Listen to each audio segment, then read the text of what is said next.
Hello dear students, आगे अपन पढ़ते हैं।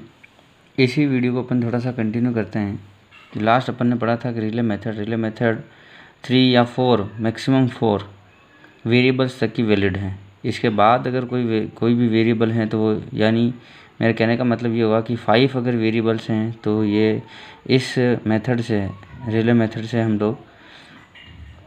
हम इसकी कैलकुलेशन नहीं कर सकते, हम एनालिसिस नहीं कर सकते हैं। तो अब अपन एक एग्जांपल ले रहे हैं और उसकी हेल्प से अपन थोड़ा समझने की कोशिश करते हैं कि रिले मेथड किस तरीके से वर्क करता है। तो एक क्वेश्चन लिखा हुआ है। वो क्वेश्चन क्या है कि find expression of the power developed by the pump when P depends upon the head H, the discharge Q and the specific weight of fluid. Power is function of head, discharge and specific weight.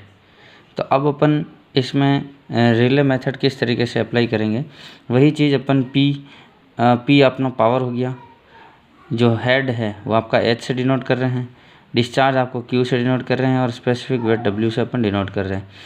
तो ये H, Q and W ये function of हैं आपका P के function of. तो अब इसका अपन calculation करते हैं।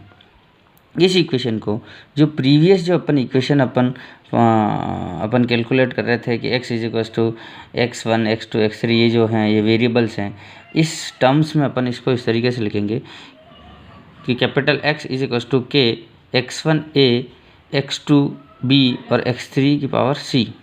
इस वाले इक्वेशन को इस वाली टर्म्स में अपन किस तरीके से लिखेंगे, नेक्स्ट फर्दर में इसको इस तरह से लिखेंगे P = K H की पावर a Q की पावर b और W की पावर c। यहाँ पर H जो है वो x1 है, x2 की जगह Q है और x3 की जगह W है। अब अपन बात करते हैं कि H यानी हेड है। हेड को हम पहले से पता है कि हम H को हम L से डिनोट करते हैं। L का मतलब हो गया लेंथ। x2 Q को होता है डिस्चार्ज का मतलब ये होता है कि जहाँ से पाइप से डिस्चार्ज हो रहा है। तो Q क्या होता है, जहाँ से डिस्चार्ज होता है मतलब वहाँ से वॉल्यूम, और वॉल्यूम किस स्पीड से वहाँ से डिस्चार्ज हो रहा है, तो वॉल्यूम पर मीटर क्यूब पर सेकंड इसकी अपने यूनिट होती है। अब इसको अपन इस तरीके से लिखते हैं, L की पावर 3 पर सेकंड को अपन T से रिप्रेजेंट करेंगे। नेक्स्ट अपन इसको इस तरह से लिखेंगे, L की पावर क्यूब एंड T की पावर -1 या T इनवर्स, इस तरीके से। नेक्स्ट अपन बात करेंगे जो स्पेसिफिक वेट है। Specific weight = weight per unit volume, ये अपना फॉर्मूला होता है। तो वेट को अपन इस तरीके से लिखेंगे न्यूटन पर मीटर क्यूब। अब न्यूटन का जो है वो आपका फोर्स की यूनिट आ गई। फोर्स का मतलब ये हो गया कि mL/T की पावर -2, ये अपन ऑलरेडी फाइंड आउट कर चुके हैं, अपॉन मीटर क्यूब मतलब वॉल्यूम का मतलब मीटर क्यूब, मीटर को अपन L से डिनोट करें, लेंथ L की पावर 3।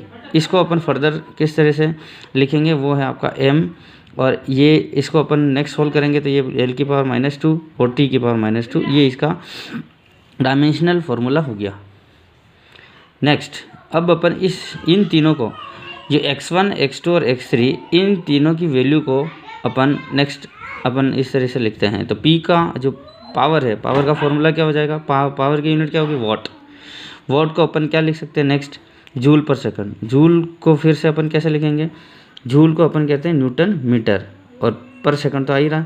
अब न्यूटन के फॉर्मूला ऑलरेडी अपन इसका डायमेंशनल फार्मूला ऑलरेडी अपन फाइंड आउट कर चुके हैं, meter mL/T-2 into L, already meter का ये आगे इसको इस तरह से लिखेंगे, अपॉन सेकंड को T से डिनोट करेंगे। नेक्स्ट इसको अपन फर्दर सोल्व करेंगे तो क्या फार्मूला बन रहा है आपका, डायमेंशन फार्मूला फाइनली आपका पावर का बन गया mL² T की पावर -3। अब ये जो तीनों टर्म्स बनी हैं आपकी, L³ into T inverse, mL² -L² और mL² T-Q, इन चारों टर्म्स को अपन इस वाले फॉर्मूले में पुट करते हैं और आगे सोल्व करते हैं। देखते हैं। देखिए ये वैल्यू है, तीनों की वैल्यू, ये आपकी पावर की है, ये आपका हेड का है, ये आपका डिस्चार्ज की वैल्यू है, और ये जो टर्म्स आ रही है, ये टर्म आ रही है, ये वाली, ये टर्म आ रही है आपकी, ये टर्म, ये आपका हेड है, ये डिस्चार्ज है, और ये आपकी स्पेसिफिक वेट आ गया। अब इस वाले टर्म्स को अपन आगे सॉल्व करते हैं। ये एल का जो है ये इसकी पावर ए आ गया, इस बी को अपन अंदर शिफ्ट कर रहे हैं तो एल 3b आ गया और टी माइनस बी आ गया। नेक्स्ट इस सी को अपन अंदर शिफ्ट कर रहे हैं तो एम सी आ गया, एल माइनस 2c और टी माइनस 2c। नेक्स्ट इसको अपन और फर्दर सोल्व करते हैं तो ये इक्वेशन आ गई। अब यहाँ पे एम की टर्म्स क्या है, एल की टर्म्स क्या है और टी की टर्म्स क्या आ रही है, इन तीनों को एक साथ लिखा तो एम सी ये आ गया।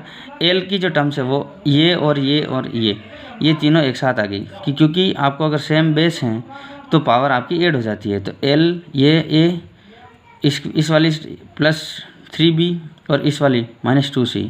इसी तरीके से टी के साथ आ रहा है माइनस बी और माइनस 2c आ रहा है। इस वाले टर्म्स को और इस वाले टर्म्स को जो अब आप सेम आ रही है तो m की जो भी पावर है वो इन दोनों की पावर आपकी इक्वेट हो जाएगी। तो m इस तरफ से क्या 1 है और इस तरफ c है तो c का जो वैल्यू है वो आपकी 1 हो गई। इसी तरीके से अपन l की जो टर्म्स को अपन रिलेट कर रहे हैं तो l इज टू इधर तो 2 है और इधर आपका a plus 3b minus 2c है, वो ये आपकी दूसरी इक्वेशन बन गई। इसी तरीके से t की पावर जो भी है, अब t की पावर इधर -3 है और इधर -b माइनस 2c है, ये अपन ने लिख दी। ये आपकी 3 इक्वेशन बन गई। इस इक्वेशन नंबर 1 है, इसको अपन इक्वेशन नंबर 3 में पुट करेंगे तो आपकी b की वैल्यू आ जाएगी। तो ये आपकी b की वैल्यू आ रही है। नेक्स्ट अपन फर्दर सॉल्व करते हैं। इस इक्वेशन नंबर 1 की जो इक्वेशन आई, सी की वैल्यू और बी की वैल्यू को अगर अपन इक्वेशन नंबर 2 में अगर पुट करते हैं तो आपकी ए की वैल्यू फाइंड आउट हो रही है इस तरीके से, है ना। नेक्स्ट ए और बी और सी, इन तीनों की वैल्यू को अगर अपन देखते हैं तो तीनों की वैल्यू सेम आ रही है। A equals to B equals to C equals to 1 आ गया। इन सारी इक्वेशन को जो पी की जो मेन इक्वेशन थी उसके अंदर अपन पुट करते हैं तो पी इक्वस टू के एच ए क्यू बी और आपका डब्ल्यू सी है। इसमें अगर पुट करते हैं तो आपका फर्दर सॉल्यूशन क्या आता है, P इक्वल्स टू के डॉट एच, ये ए की जगह 1 पुट कर दिया, बी की जगह 1 और सी की जगह 1 पुट करने पर ये आपकी फाइनल इक्वेशन बनती है। तो ये इस तरीके से अपन ने सॉल्व किया, ये फाइनल सॉल्यूशन है। ये अपन ने रिलेशन पुट कर दिया कि पावर जो है वो फंक्शन ऑफ आपका हेड, डिस्चार्ज और स्पेसिफिक वेट के ऊपर डिपेंड करता है। ये जो पावर है इन तीनों के बीच, इन तीनों में रिलेशन पुट करके अपन ने ये तीनों वेरिएबल्स थे और इसके बिहाफ पे अपन ने ये आपका फाइनली सॉल्यूशन अपन ने निकाल लिया।